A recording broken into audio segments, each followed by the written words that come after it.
ஓம் ஸ்ரீ குருபியோ நமः. இப்போ நம்ம இருக்கிறது வந்து சுவாமி மலை. இந்த சுவாமி மலைக்கு உண்டான கிரகங்கள் என்னன்னு பார்ப்போம். சூரியன் செவ்வாய் இந்த தொடர்பு வந்து உண்டு. சேர்க்கை பார்வை தொடர்பு இது எல்லாமே நம்ம சொல்லலாம். சூரியன் வந்து தந்தை கிரகம், செவ்வாய் வந்து மகனுக்கு உண்டான கிரகம். இப்படி எடுத்துட்டு தந்தைக்கு மகன் உபதேசம் செய்த இடம் இந்த சுவாமி மலை. இன்னும் 2 கிரகம் இருக்குது. அதாவது செவ்வாய் குரு. இந்த செவ்வாய் வந்து முருகன், மங்களகாரகன், சஷ்டி, ரத்தம், வீரம் இந்த மாதிரி வந்து நிறைய காரகத்தையும் சொல்லிகிட்டே போகலாம். இந்த முருகன் வந்து குருவான் இன்னும் உபதேசம் செய்யலாம். இந்த செவ்வாய் குரு தொடர்பு பார்வை சேர்க்கை இந்த கிரகமும் இங்கே வந்து சாமி மலைக்கு உண்டான கிரகங்கள் தான்.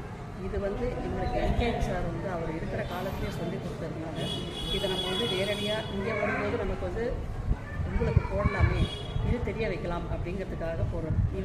இந்த கிரக சேர்க்கை எந்த ஒரு ஜாதகத்தில் இருந்தாலும் அவங்க இந்த ஸ்தலத்துக்கு வரும்போது அந்த கிரகத்துக்கு உண்டான வலிமை வந்து இன்னும் கூட தான் செய்யும். அவங்களுக்கு அதால் நற்பலன்கள் கிடைக்கும். சில பேருக்கு வந்து இந்த சூரியன் செவ்வாய் இருக்கும். ஒரு காலகட்டத்தில் சில பிரச்சனைகள்லாம் வரும்.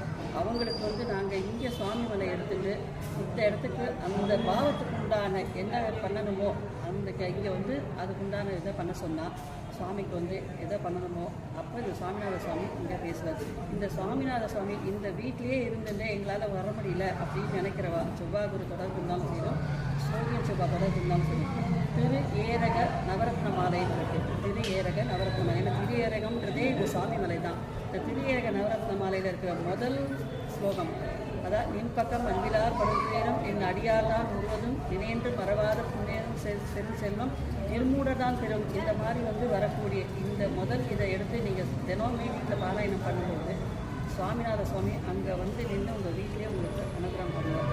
இதை ஒரு நெய் தீபம் கேட்டு வச்சுட்டு கூட நீங்கள் சஷ்டி எண்ணிக்கோ செவ்வாய்க்கிழமையோ எண்ணிக்க முடியாதோ அதை சொல்லலாம். சுவாமி மலைக்கு உண்டான பல பேரை வந்து உண்டான நிறைய விஷயங்கள் சொல்லி அனுப்பும்போது நிறைய ரெட்டிப்பு பலன் தான் கிடைக்கிறது.